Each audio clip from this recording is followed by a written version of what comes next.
Okay, at this point our emails are sending. Now I want to run this same email sending code inside this import data task as well, because as we have decided, we want to notify the user by an email when this import data task is completed, right? So that's why. So to do this, we have two approaches. One is we can simply copy this code and put it here. But the problem is if you have like 5 to 10 tasks or 20-50 tasks, then it is not possible, or it is not a good way to use the same code again and again and again, right? So it's not a good idea to copy and paste every time. So that's the reason we can make use of helper functions. Okay, so as I showed you in the utils.py, we can create one helper function that will send emails. Okay, so we'll do that actually. Okay, so we will not do this copy paste work. We will simply make this code smarter. All right, so what we'll do is in the utils.py, we'll create one function. Okay, let's say send email notification. Okay, send email notification. And here these parameters, it depends on your use cases. If you look at this use case, in every email we need the different subject, right? So this subject should be dynamic. Okay, in case of import data task, the subject will be, your data import has been successful or completed. In export data, the mail subject will be different, right? In bulk emails, your emails have been sent. Okay, so those kinds of a subject will be dynamic. Okay, so it is specific to that function from where we are calling this function, calling this helper function. All right, and then message will also be dynamic. Okay, in every email, see this message body will be different.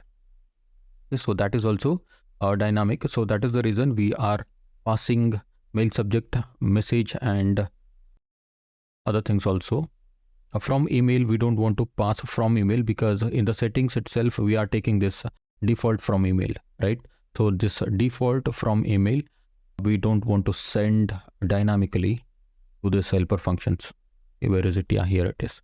Okay, and then we just need to email. Okay, we'll put to email.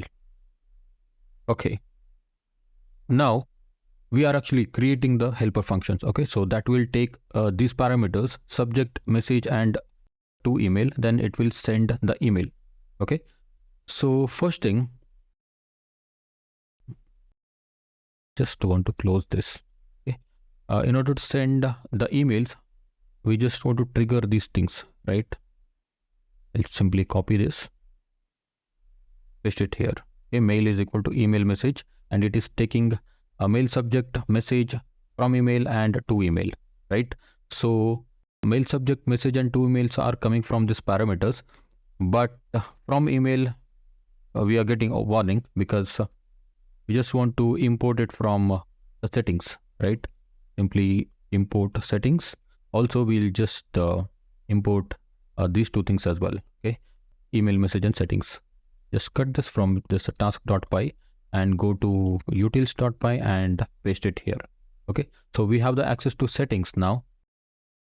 Now we can actually make from email. From email is equal to settings dot default from email. Okay, so this is fulfilled now. There is no warning. Okay, so this will actually send the email. All right, so we will actually put this inside the try block so that we can catch the error. All right, so try and accept exception as E, simply return or raise error.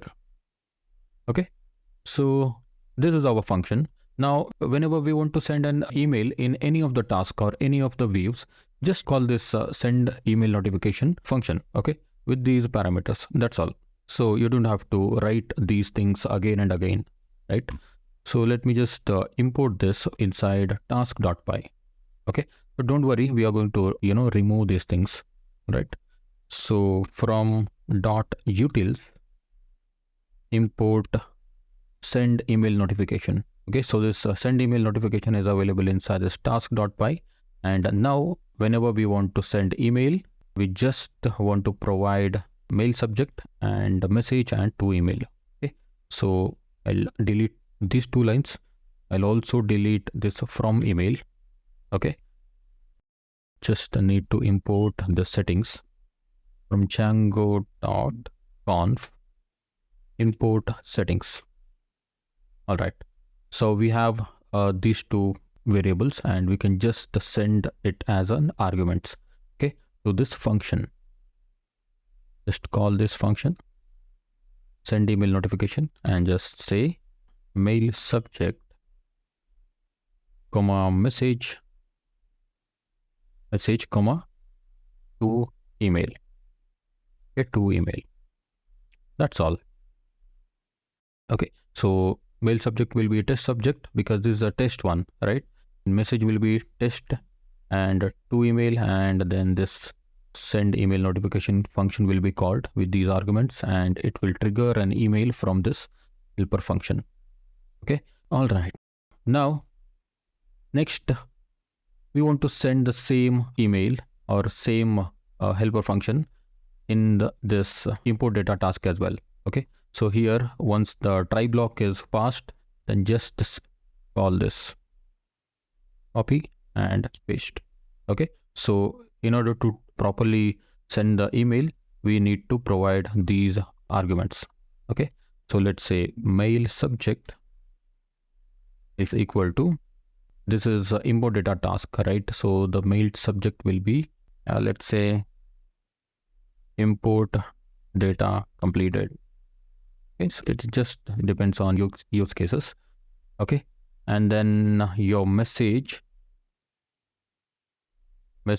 will be maybe we say your data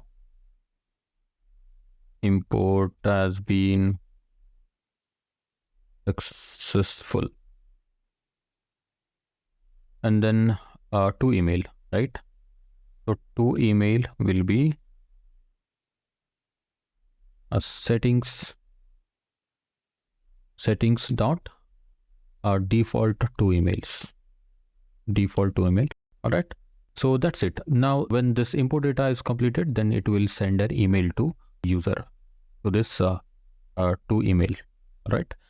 So let's stop Celery and let's run it again. Let's see if that works. Okay, let me refresh this page. Okay, so I'll upload one CSV file and one simple data set, student data set, and the student. Okay, so import data. All right, let me see if that works. Data import successfully, and you see data import successfully. That means it has just sent an email. Okay, so email sending took 3.87 seconds. Let me quickly check my email. Okay, you can see I got the email. All right, your data import has been successful. Okay, so this was actually a very simple example. In the future, we'll be seeing more complex emails. Okay, so that's about the sending notifications once the task is completed. Okay, so I'll see you in the next video.